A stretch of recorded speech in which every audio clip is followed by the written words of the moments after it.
Hello everyone, my name is Catherine Pearson and this is my Porter's 5 Forces analysis for Alley's Resort and Spa for my ENT 610 class. So first we're going to talk about Porter's 5 analysis. So we've got the threat of new entry, supplier power, buyer power, threat of substitution, and then competitive rivalry. So in here, what I liked about this, it explains what every analysis and what every single one of his points is. So let's just get started. So the threat of new entrants. So there are many boarding and grooming options in the area. There's a lot of competition. So that's definitely something that's in the forefront of my mind. This will cause us to stay on our A game, offer new and exciting items for our groomers and boarders and daycare customers, which we'll definitely get into in a little bit. There are 86 million people, or 286 million people who own pets in the United States. Out of those 86 million, over 4 million people just in North Carolina own a dog, 3 million own a cat.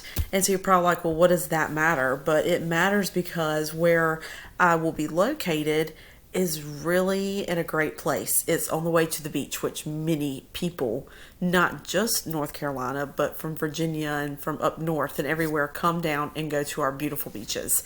So we're easily accessible off of 95, off of I-40 on the way to the beach. So this business is 24/7, 365 days a year. This actually is a point that could make some people stay away from even having this type of business. I don't think your brain ever shuts down. And the cost of the startup and liability is extremely high. So there are numerous suppliers for the grooming and boarding and boutique supplies.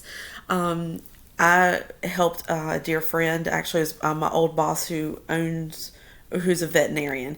She wanted to start up a boutique. She doesn't have the best location, so it really did not do well, but I helped her, with the ordering and finding different places to order from. And so I am very familiar with that aspect, and there are numerous suppliers, and they're all, as far as pricing, they're honestly tit for tat. So because of COVID, this past year, not just with pets, but with everything, some things have been kind of hard to come by.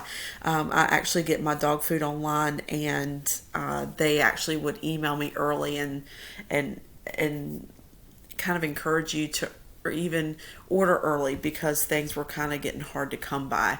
So because of the reason I bring that up is because there are so many suppliers that hopefully with all of those relationships that I've built with some of the suppliers, there will be, if one's out, another will have it. It's pretty easy. It doesn't cost anything to change suppliers and or have multiple accounts. Obviously, you only can have so many lines of credit. So, of course, there is only so much that you can do. But that's one positive with the type of business that I will have, is at first it's just going to be the grooming, it's just going to be the boarding. The boutique part, if it does come to fruition, will come later later on in my journey. So really, for the grooming, the boarding, you need, of course, the cleaning supplies, the ear cleaners, the shampoos and things like that. Right now, those things are very, very easy to come by, and like I said, so many suppliers out there.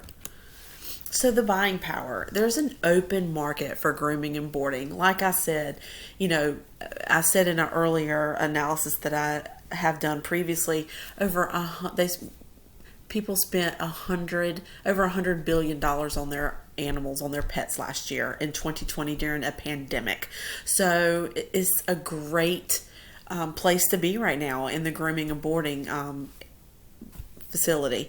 We'll offer more options for our facility that no one offers around us. Our pricing is very competitive, or will be very competitive, and considering what the owners and the pets will be receiving, will definitely are lower than our competition.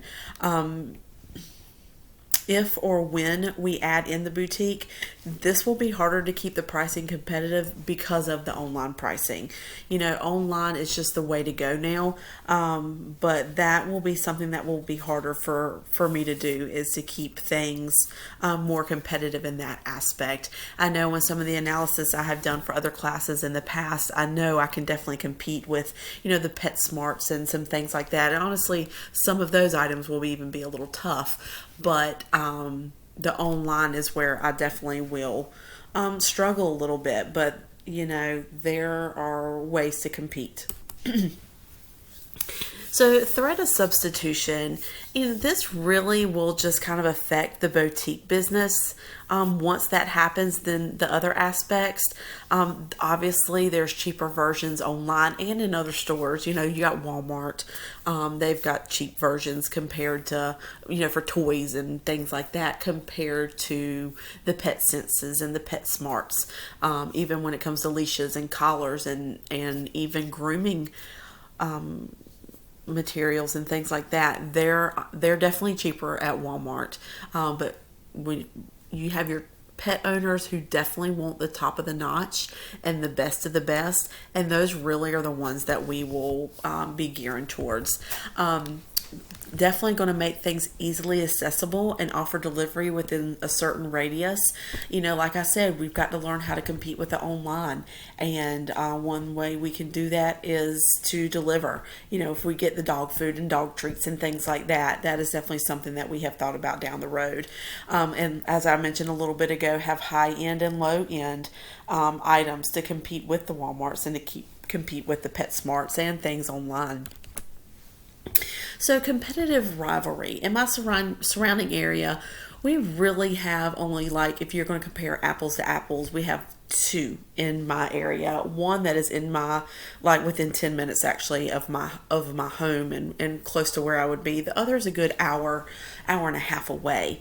And we still have the upper hand, as we're going to offer the 24/7 camera access and future pool for therapy that is going to be humongous. That's going to be great.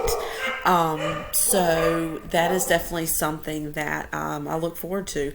We're definitely going to have a loyalty program, birthday program, and other specials for all of our customers. Birthdays, your pet has a birthday, they're going to get a percentage off their bath or free upgrade in their groom. So those are definite things that we're going to offer to compete with our surrounding competition. We do still even compete with just vet hospitals and things like that do the grooming and do boarding. They're not able to offer as much as what I'm going to offer, but one thing that they do have is a 24/7 veterinarian on hand, of course, and that's why it's going to be so important for me to build those relationships with local veterinarians, so I can have that to offer as well. So this is what I have for my analysis. I hope you guys have enjoyed it, and I look forward to your feedback. Thank you.